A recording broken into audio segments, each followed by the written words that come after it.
In this video, we will be discussing about the simple elimination technique which is helpful in solving UPSC Civil Services preliminary examination questions.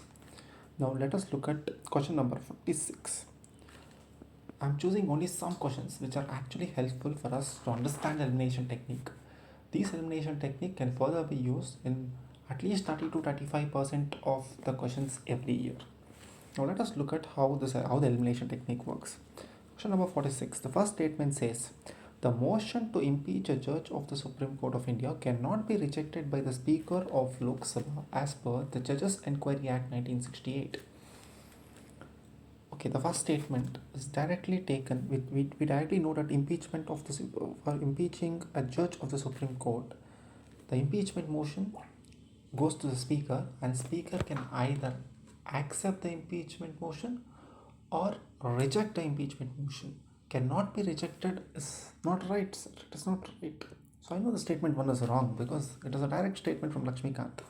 Now the moment I know the statement 1 is wrong, I know option D is wrong, I know option A is wrong. Because the statement is asking given above are correct. It is asking the correct statements. So I know A and D are wrong. So the answer has to be either 3 or 3 and 4 only. Now in both the options B and C, 3 is common, which means 3 is absolutely right. Without even reading the statement, I know 3 is right because I confirmly know that statement 1 is wrong. Now I understand I have to read fourth statement because I have to know whether the fourth statement is right or wrong to arrive at the right answer. Now let us see what the fourth statement says. If the motion for impeachment of a judge is taken up for voting, the law requires the motion to be backed by each house of the parliament and supported by a majority of total membership of that house and not less than 2/3 of the total membership of that house present and voting, which simply means 50% of the total strength of the house plus 2/3 of the members of the house present and voting. Absolutely correct, sir. This is given in Lakshmikant, and as per the Judges Enquiry Act, we know that special majority is required to impeach a judge of the Supreme Court. We also know that a motion to move this resolution initially has to be signed by 100 members from Lok Sabha, 50 members from Rajya Sabha, and this resolution has to be given to the Speaker in case of Lok Sabha, Chairman in case of Rajya Sabha, and the Speaker has all the rights either to accept the resolution or reject it. If in case Speaker accepts the impeachment motion, then the Speaker has to form a 3-member committee, and the 3-member committee will include Chief Justice of the Supreme Court or a Judge of the Supreme Court, a Chief Justice of the High Court, a distinguished jurist. Only after this 3-member committee finds the judge to be proved of misbehavior and incapacity, voting happens. So this is the process. So I understand this statement is absolutely right. The moment I know this statement is right, C has to be the answer. This is how the elimination technique works. Now let us look at question number 47. Ninth schedule was introduced in the Constitution of India during the Prime Ministership of. I understand during the ninth schedule is 1951. First Amendment Act introduced ninth schedule. This is the basic information, which is again there directly in the textbook. Basic information directly given in the Lakshmikant textbook.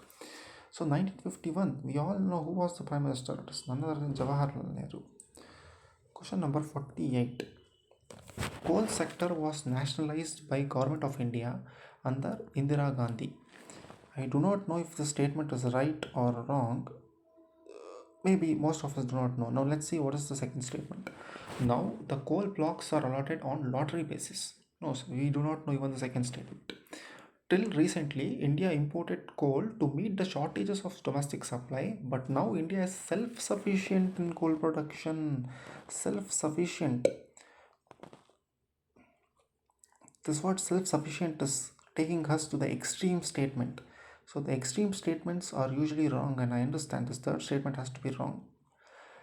Most of the developing nations are struggling in energy sector, and India being no exception.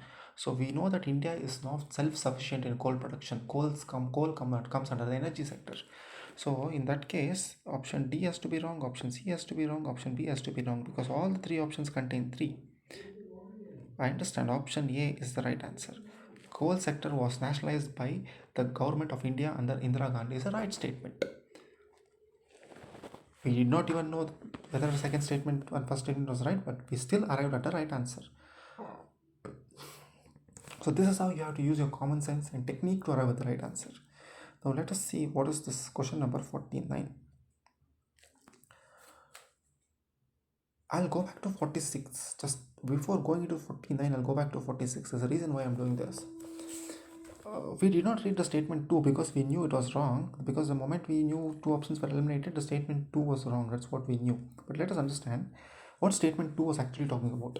The Constitution of India defines and gives details of what constitutes incapacity and proved misbehavior of the judges of the Supreme Court of India. Now, I understand this statement. This statement, sir, it says Constitution of India defines incapacity and proved misbehavior of judges. Now let us understand, constitution is like a skeletal framework. Lawmakers have been allotted, or lawmakers have been given powers to make detailed laws based not violating the skeletal structure given in the constitution. The constitution does not define each and every detail. Constitution is just a law. It gives you the skeletal framework. So whenever something says the constitution defines that statement, 90% of the time it will be wrong. Incapacity and proved misbehavior. This is not the work of the constitution to define incapacity and proved misbehavior. This statement should be wrong. Constitution do not define what is incapacity and proved misbehavior. Most of the time constitution do not define any words. Constitution gives the skeletal structure of the lawmaking. Now let us understand why was I told that, why was I giving you information about that. Let us see. Parliament exempts several posts from disqualification on the grounds of office of profit. Now, okay, I do not know whether as per the Parliament Act of 1959, several posts from disqualification were also profit. I do not know whether the first statement is right or wrong. The above mentioned act was amended 5 times. Humanly impossible to remember such statements, such things, such informations 5 times, 6 times. But I understand the third statement says the term office of profit is well defined in Constitution. Now, this is why I explained you this. Office of profit is something a lawmaker has to decide, something a parliament has to pass the law. Constitution do not define you what is office of profit. I know that the statement is very well wrong. I understand. And the moment I know 3 is wrong, I know all the 3 options are eliminated. Option A is the right answer.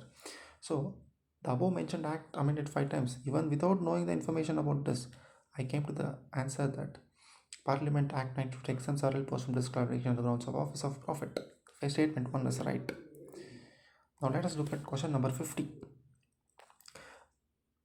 Under which schedule of the Constitution of India can transfer of tribal land to private parties for mining be declared null and void? This is talking about tribal land.